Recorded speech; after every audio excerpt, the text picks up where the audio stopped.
មោះត្រង់ព្រះអង្គមិនដែលលើខ្ញុំខកចិត្តទ្រង់តែងតែផ្ដល់ជំនួយមកក្នុងជីវិត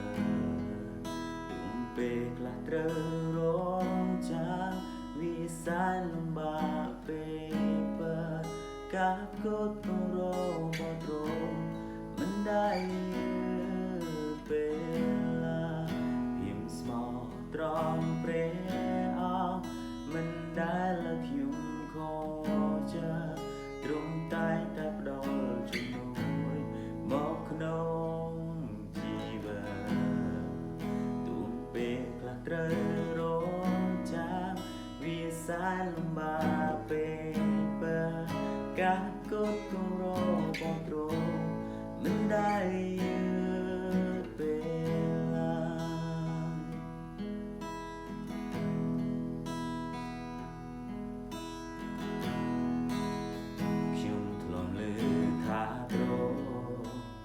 សំដែងការអស្ចារ្យជាមួយនឹងដួងតារីអេស្រាហើយការអស្ចារ្យនោះទ្រង់នៅធ្វើដដែលព្រះអង្គមិនបបងព្រោះទ្រង់ស្រឡាញ់រៀងរបស់ព្រះអង្គនៅតែស្រ័យរងទ្រង់ព្រះរសាយស្មោះត្រង់ទ្រង់ព្រះសម្ដាហើយទ្រង់បានសន្យាថានឹងប្រ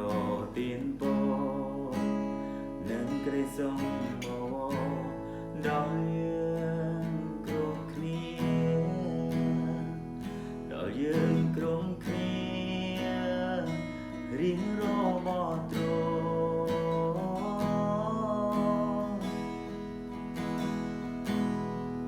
ភិមស្មោះត្រង់ព្រះអង្គមិនដែលលើខ្ញុំខ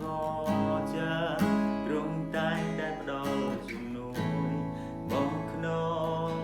ជីវិតពេលខ្លះត្រូវ